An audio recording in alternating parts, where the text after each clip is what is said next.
আসসালামু আলাইকুম, welcome to সীমাস delicious cooking.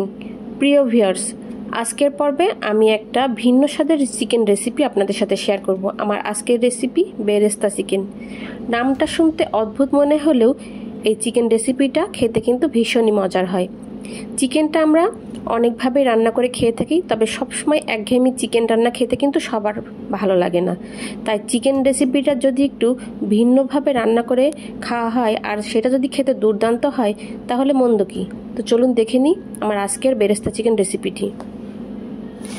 এখানে আমি 1 কেজি পাকিস্তানি মুরগির রেগুলার কাট করে পরিষ্কার করে ধুয়ে নিয়েছি। এখন এর সাথে হলুদ আর লবণ মেখে রেখে দিচ্ছি।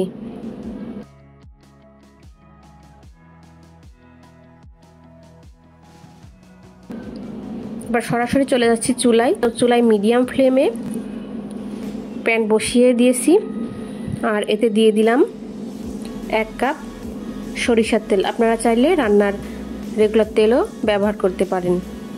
এবার এই তেলেই আমি প্রথমে অ্যাড করে দিচ্ছি 1 কাপ পেঁয়াজ কুচি দিয়ে পেঁয়াজগুলোকে আমি বেরেস্তার মধ্যে করে ভেজে নিব। যেহেতু আমি বেরেস্তা চিকেন করব তাই পেঁয়াজটাকে তেলে হালকা গোল্ডেন ব্রাউন করে ভেজে তেল থেকে আমি এখন তুলে নিচ্ছি। আমার পেঁয়াজগুলো যখন গোল্ডেন ব্রাউন করে ভাজা হয়ে গেছে আমি একটা স্ট্রেনারে এটা তুলে নিয়েছি। এবার অবশিষ্ট এই তেলের মধ্যেই আমি হলুদ লবণ মেখে রাখা চিকেনটাকে ভালো করে ভেজে নিব। তেলে চিকেনটাকে এমনভাবে ভাজতে হবে যেন চিকেনের স্কিনটাও বেরেস্তার মতো গোল্ডেন ব্রাউন হয়ে যায়, আর চিকেনটাও প্রায় 50% যাতে এই তেলেই সিদ্ধ হয়ে যায়।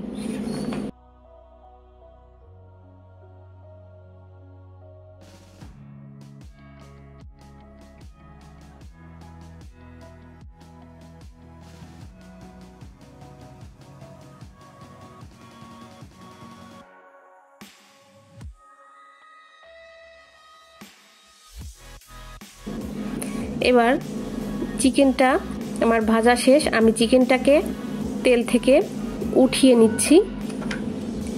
নিয়ে এই তেলেই প্রথমে আমি দিয়ে দিলাম 2 চামচ পেঁয়াজ পেস্ট। যেহেতু আমি পেঁয়াজকে আগেই বেরেস্তা করে নিয়েছি তাই পেঁয়াজের পরিমাণটা এক্ষেত্রে একটু কম দেওয়া লাগবে।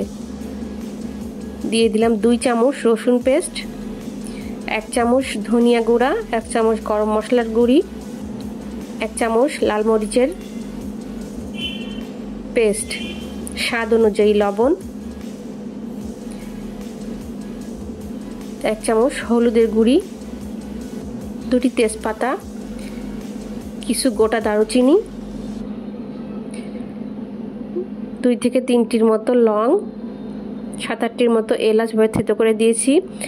আর দিচ্ছি একটা বড় সাইজের এলাচ। এটা একেবারে অপশনাল, হাতের কাছে থাকলে দিয়ে দিবেন, না থাকলে দেওয়ার দরকার নেই। তবে এটা দিলে চিকেনের স্বাদটা কিন্তু দ্বিগুণ বেড়ে যাবে।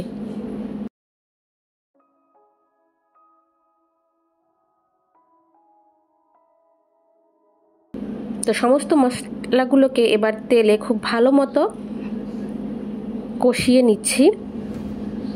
নিয়ে এবার দিয়ে দিলাম ভেজে রাখা চিকেনগুলোকে, দিয়ে এটাকেও মশলার সাথে বেশ কিছুক্ষণ ধরে আমি নেড়েচেড়ে ভেজে নেব।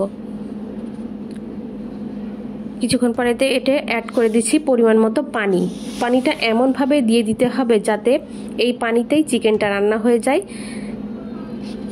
আর যাতে করে এক্সট্রা কোনো পানির প্রয়োজন না হয়। যেহেতু চিকেনটা ভাজা আর মশলাটাও ভাজা এবং কষানো, তাই একবারেই পানিটা দিয়ে দিতে হবে। পানি দিয়ে এবার আমি ঢাকনা লাগিয়ে রাখবো চিকেনটা পুরোপুরি সেদ্ধ হবার জন্য।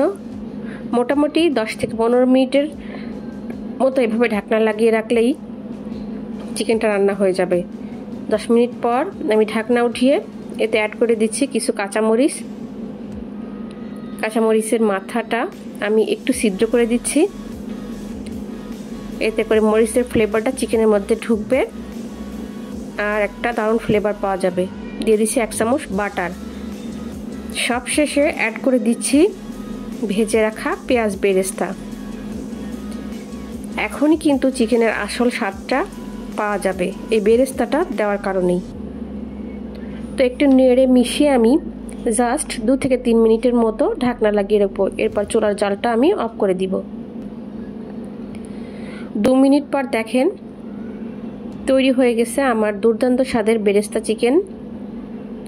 ঢাকনা খুলে আমি এবার উপর দিয়ে দিচ্ছি ভাজা গরম মশলার গুঁড়ি। এই বেরেস্তা চিকেন রান্নার প্রণালীটা একটু জটিল মনে হলেও খেতে কিন্তু খুবই দুর্দান্ত হয়। আপনারা বাসায় ট্রাই করে দেখতে পারেন।